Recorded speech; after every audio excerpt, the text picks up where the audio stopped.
Hello class. Today we are going to study about the fourth type of chemical bond from chapter 4, class 9 chemistry. Today we are going to study about metallic bonds, how this bond is formed and what is the type of bonding. You see, the name is defining them as this bond is present in metals.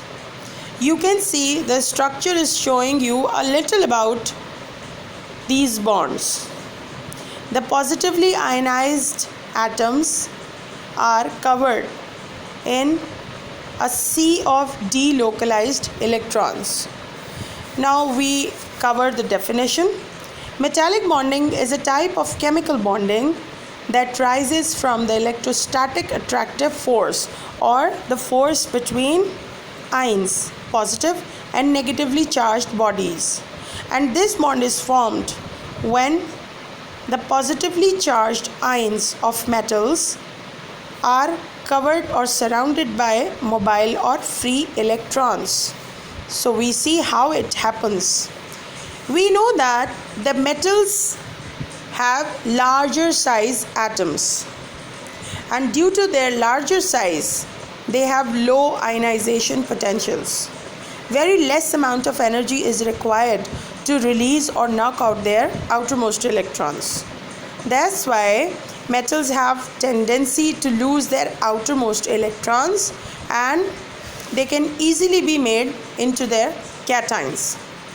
Outermost electrons move around the atoms because there is a space between atoms. So the metal's outermost electrons can revolve around them freely. That's why these electrons are sometimes referred as free electrons.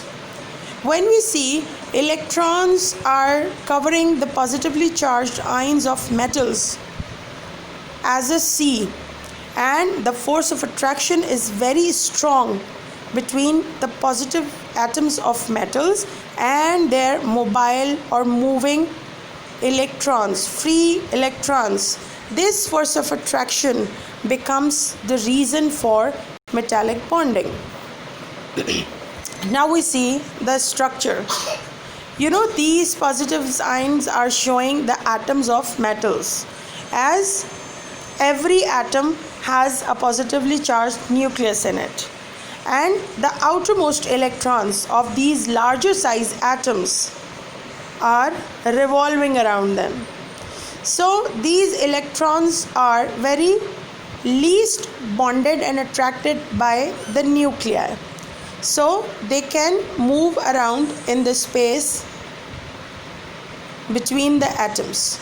So as these electrons can move, they are called as sea of electrons, or due to their mobility, due to their movement, they are called as mobile electrons.